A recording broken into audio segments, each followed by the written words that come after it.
गुजराती भाषा के एक प्रमुख पत्रकार, लेखक और समाज सुधारक कसरतदास मुलजी समाज में एक सम्मानित व्यक्ति थे।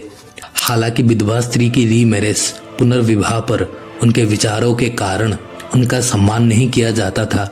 उन्होंने गुजराती में सत्य प्रकाश नामक एक साप्ताहिक पत्रिका शुरू की। उन्होंने एक बार एक लेख लिखा था जिसमें पुष्टि मार्ग वैष्णव धर्म के महाराजाओं और वंशानुगत उच्च पुजारियों की अनैतिकताओं के बारे में बात की गई थी। उनके खिलाफ एक मुकदमा दायर किया गया था जिसे महाराज मानहानि मामले के रूप में जाना जाता है, जहां उन्होंने मुख्य मुद्दे पर जीत हासिल की। तो आपके मन में आया होगा क्या है महाराज मानहानि मामला। तो चलिए इस वीडियो में पूरी कहानी जानते हैं। पुष्टि मार्ग के धार्मिक प्रमुख महाराजाओं ने 19वीं शताब्दी में बॉम्बे को बसाना शुरू किया और 1860 तक शहर में 5 महाराजा थे। महाराजाओं ने सेठ बिचौलियों के माध्यम से अपने भक्तों और जातियों पर नियंत्रण करने की कोशिश की और वे आमतौर पर गुमनाम सुधारकों और जातिगत एकजुटता के खिलाफ सफल रहे। ऐसे ही एक सुधारक कसरतदास मुलजी थे जो अंग्रेजी शिक्षित सुधारक थे और सत्यप्रकाश अखबार के संपादक थे। मुलजी एक रूढ़िवादी पुष्टि मार्ग व्यापारी परिवार से थे जिनका बॉम्बे समाज में बहुत सम्मान था। हालांकि कसरतदास को उनके सुधारवादी विचारों के कारण अस्वीकार कर दिया गया और उन्हें एल्फिंस्टन कॉलेज छोड़ना पड़ा।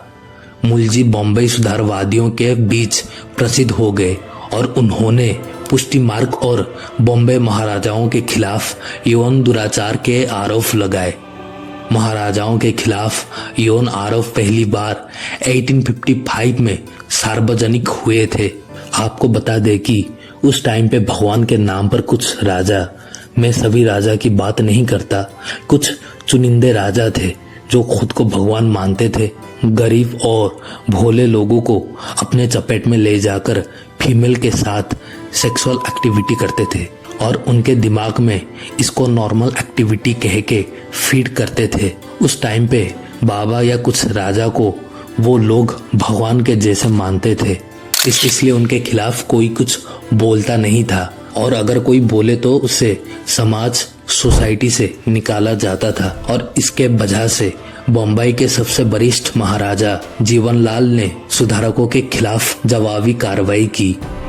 महाराजा मानहानि का मामला 1862 में हुआ था जिसमें ब्रिटिश भारत में बॉम्बे कोर्ट में मुकदमा चलाया गया था। ये सब तब शुरू हुआ जब कसरतदास मुलजी ने सत्य प्रकाश में एक लेख लिखा जिसका शीर्षक था हिंदुओं का सच्चा मूल धर्म और वर्तमान पाखंडी झूठे विचार। उन्होंने पुष्टि मार्ग या वल्लभाचार्य संप्रदाय नामक एक हिंदू संप्रदाय की मान्यताओं और मूल्यों का विरोध किया।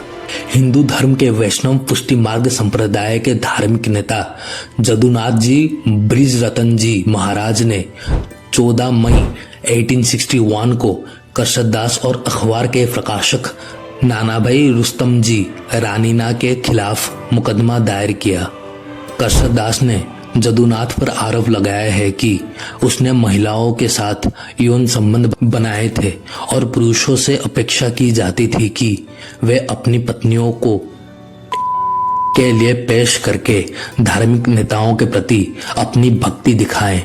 महाराजाओं के खिलाफ ये यौन आरोप पहली बार 1855 में सार्वजनिक हुए।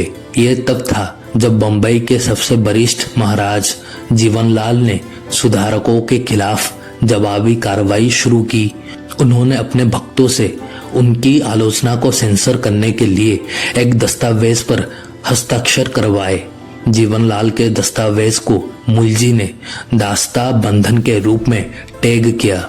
बॉम्बे के महाराजाओं ने अपने दृष्टिकोण का बचाव करने के लिए सूरत के एक प्रसिद्ध महाराजा जदुनाथ ब्रिजरतन को बुलाया। जदुनाथ ने मुलजी और अन्य सुधारकों के साथ कई सार्वजनिक और प्रेस में बहस की।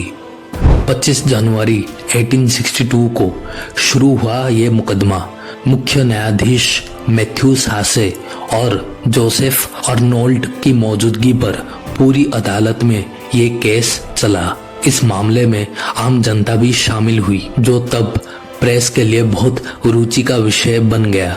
संप्रदाय द्वारा अपनाए गए दर्शन की जांच की गई और अन्य हिंदू ग्रंथों के साथ तुलना की गई।